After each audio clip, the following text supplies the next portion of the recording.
For our Turkish chicken, you're gonna need your chicken cutlets, a lemon, some green onions, some apricot jam, several carrots.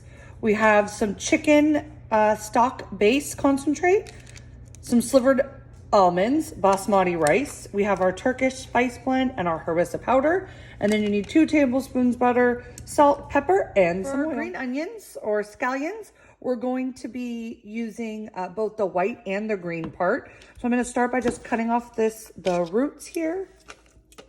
Okay, so we're gonna keep the white and green separated again because the whites are gonna be cooked in our rice and then the greens are gonna be used for garnish. So once it starts to kind of turn to, you can see the difference, like right here. I'm gonna just do a couple more slices and then I'm gonna put these off to the side. And then I'm gonna go ahead and dice up the greens. I'm gonna dice these, I think, on the bias. Just a little fancier for presentation. Feel free to slice however you like to slice though, and continue till you're all done. You're gonna start by zesting. And if you do not have a microplane like I do, you can use the small side of a box grater, or you could use your vegetable peeler and then just finely mince it. And remember, you only want the colored part. You don't want to get too far into that white part because it is very bitter. So we're just gonna kind of give this a good little zest. And you can zest as much or as little as you want. This is gonna be going into our rice. So if you don't want it too lemony, you do not need to add it all. But as always, you can always, taste it. And if you want a little more.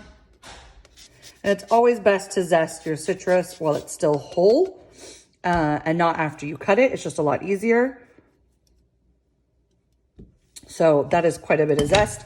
And then I'm just gonna go ahead and cut my lemon into wedges. And this is gonna be used to serve onto the side. So that's carrots, you're gonna want to wash and peel them.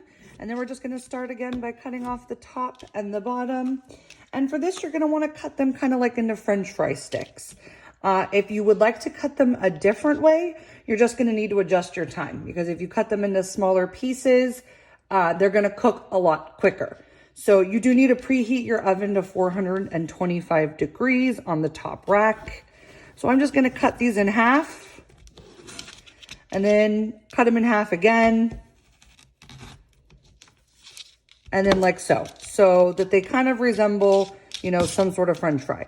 And so depending on how big or small your carrots are, you may need to cut it into thirds or just half like I'm doing. And so you're gonna do this with all of your carrots. Roasted carrots, you're gonna go ahead and drizzle this in olive oil.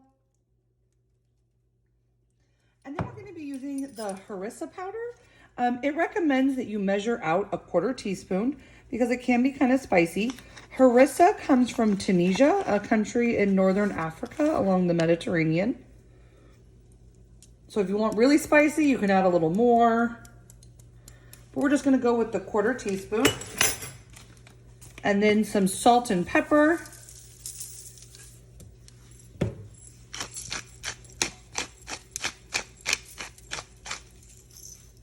And then we're just gonna give these a good toss. And I have preheated my oven to 425 degrees and move that the oven rack to the very top. And so these are gonna cook for about 15 to 20 minutes. If you have cut your carrots a little bit differently and they're smaller, you may wanna watch them starting around, minute 10 so that they don't burn. And so this is what I'm looking for. Nice and evenly coated and all along a single layer. And you are going to go ahead and pop these into the oven. We're gonna toast our almonds by putting them into a dry pot, meaning I don't have any oil or anything like that in there. We're gonna let the natural oils of the almonds be released.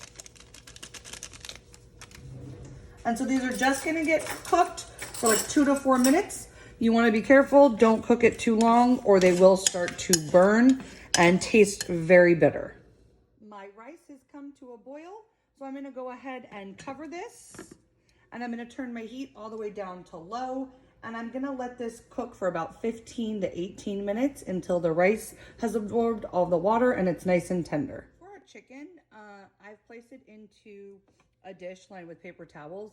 But now that I'm kind of looking at this, I feel like this piece is really big and this piece is really small. So what I'm gonna do so that they cook evenly is just cut this piece right in half. So if you find that you have the same thing, you might wanna cut one of your pieces in half just so they all cook at the same time. Cut that piece in half, and as you can see, they now look a lot more even. I'm gonna go ahead and just pat these dry with a paper towel. And then I'm gonna go discard my paper towel and wash my hands. I have my saute pan, and I'm gonna add a little olive oil to this. And then I'm gonna season my chicken breast pieces with this allspice Grand Bazaar. It looks like it has garlic, cumin, coriander, allspice, and Aleppo pepper. And so we're just gonna use half of this packet. We don't need to use the whole thing. I'm just gonna lightly season one side.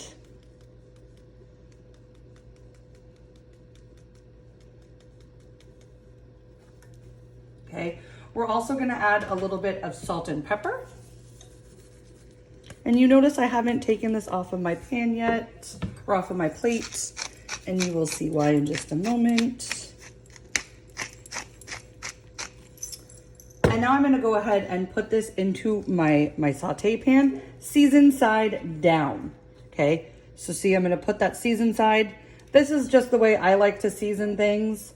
I find that instead of letting all that seasoning get transferred to the dish that you're using, it's gonna, you know, stay on the chicken. So now I'm gonna go ahead and use some more of the spice blend on the other side of the chicken once it's into the pan.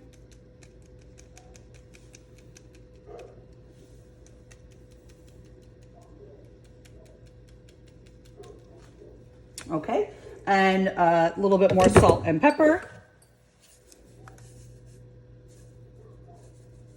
so that both sides get nice and seasoned.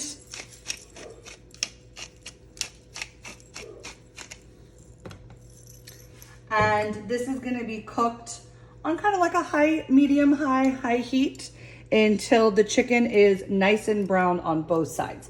So we're gonna need to cook it like 3 to 5 minutes per side.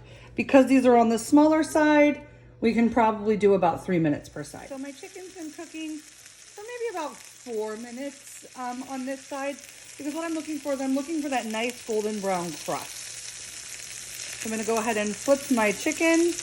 And remember, I did season both sides. And then we're just gonna let this cook another 3 to 5 minutes. So my chicken has been cooking for several minutes now. If you have a meat thermometer, you can go ahead and check your chicken and make sure it gets to at least 160 degrees. It should be at least 165 before serving. So what's gonna happen is as we pull our chicken off, I'm putting this onto a clean plate, not the plate that I had the raw meat on. It's gonna continue cooking for a few minutes. If you do not have a meat thermometer, you can slice into one of these to check to make sure it is cooked all the way through. The next step does tell you to wipe this pan down, but I'm not going to do that. And the reason is, if you see all these bits in here, that is all flavor. So I'm not gonna wipe it down before we make our sauce. But if you would like to, you are more than welcome to. To our sauce, we're gonna add a 1/4 cup of water. We're gonna add the whole contents of our chicken stock base. Then we're gonna add all of our apricot jam.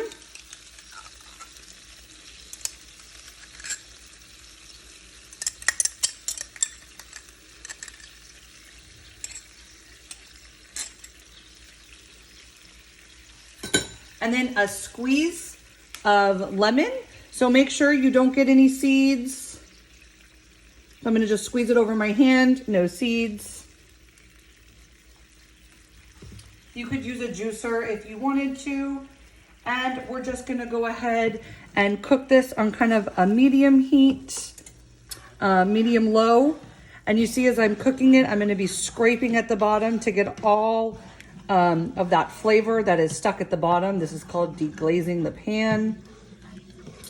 So we're just gonna let this cook for about 2 to 3 minutes. For our sauce, we're gonna add a 1/4 cup of water.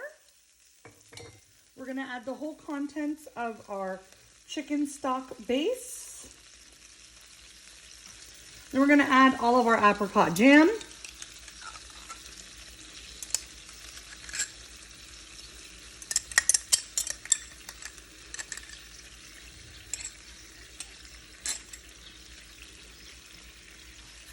And then a squeeze of lemon.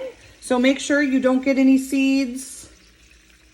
So I'm gonna just squeeze it over my hand, no seeds. You could use a juicer if you wanted to. And we're just gonna go ahead and cook this on kind of a medium heat, medium low. And you see as I'm cooking it, I'm gonna be scraping at the bottom to get all of that flavor that is stuck at the bottom. This is called deglazing the pan. So we're just gonna let this cook for about 2 to 3 minutes. My sauce has started to reduce, so I'm gonna turn my heat off, and I'm actually gonna go ahead and remove this completely from the heat. I'm gonna add a little salt and pepper. And then we're gonna add our butter. And the reason we remove it from the heat is we just want that butter to melt into it slowly. And so we don't want like the butter itself to break, meaning we don't want the milk solids and the fat to separate. So we just want to kind of create this nice, luscious sauce. So I'm just going to carefully stir this in. If your sauce starts to seem like it's going to be a little too thick, you can add a little splash of water.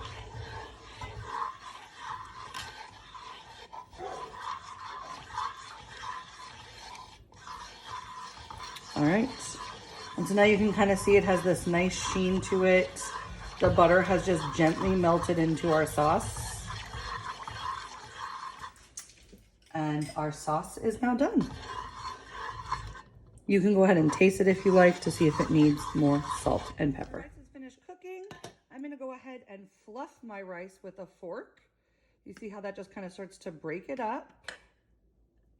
I'm gonna add my toasted almonds. I'm gonna add some of my lemon zest. And then I'm gonna add a little bit of salt and pepper.